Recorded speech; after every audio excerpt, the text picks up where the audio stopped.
सत्तेमध्ये जाणार असल्याबाबतच्या बातम्या या केवळ अफवा आहेत असं भाष्य स्वतः शरद पवार यांनी युवकांच्या बैठकीमध्ये केलेलं आहे।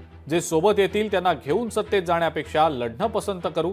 1999 मध्ये जी आपली परिस्थिती होती तीच आता निर्माण झालेली आहे। आता माझ्याकडे देण्यासाठी काही नाही आणि गमावण्यासाठी सुद्धा काही नाही असं शरद पवार यांनी म्हटल्याचं समजतंय। आगामी स्थानिक स्वराज्य संस्थांच्या निवडणुकीमध्ये महाविकास आघाडी म्हणूनच सामोरं जाणार असल्याचं सुद्धा शरद पवारांनी यावेळेला सांगितल्याची माहिती मिळते आहे। मीनाक्षी म्हात्रे आपल्या प्रतिनिधी या संदर्भातली अधिक माहिती आपल्याला देत आहेत। मीनाक्षी, सत्तेत जाण्यापेक्षा आपण लढणं पसंत करू असं शरद पवारांनी युवकांच्या मेळाव्यामध्ये सांगितल्याचं समजतं आहे। काय नेमकी या संदर्भातली माहिती समोर येताना दिसतेय? सगळ्या अफवा आहेत या ज्या बातम्या समोर येतात असं शरद पवारांनी म्हटल्याचं समजतंय। निश्चितच आपण पाहतोय की आज वाय.बी. चव्हाण सेंटर या ठिकाणी शरद पवार यांची पक्षांतर्गत विविध सेलची आणि विभागांची आढावा बैठक होत आहे आणि याच दरम्यान आपण पाहतोय की सगळेच आमदार आणि खासदार जे आहेत त्यांच्या उपस्थितीमध्ये ही बैठक पार पडते।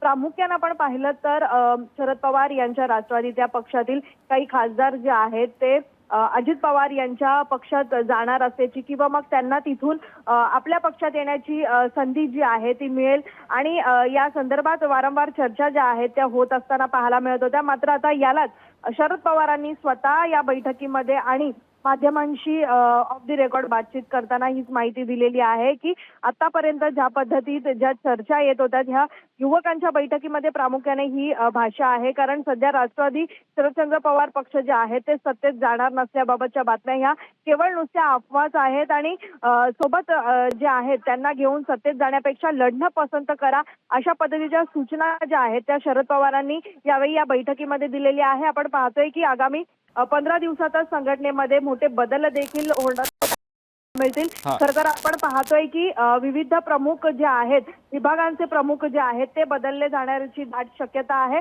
पुढील 15 दिवसातच याबाबत निर्णय होणार आहे। मात्र सध्या आपण पाहतोय की विविध सेलच्या बैठका सुरू आहेत। मात्र आमदार आणि खासदार हे स्वतः या ठिकाणी वाय.बी. चव्हाण सेंटरमध्ये उपस्थित आहेत। मात्र यांच्या माध्यमामध्ये शरद पवार असतील, जयंत पाटील असतील यांच्या उपस्थितीत ही बैठक पार पडत असताना पाहायला मिळते। ठीक आहे मीनाक्षी, धन्यवाद सविस्तर माहिती दिली त्याबद्दल। लोकशाही मराठी ऐका, पहा, जागरूक रहा।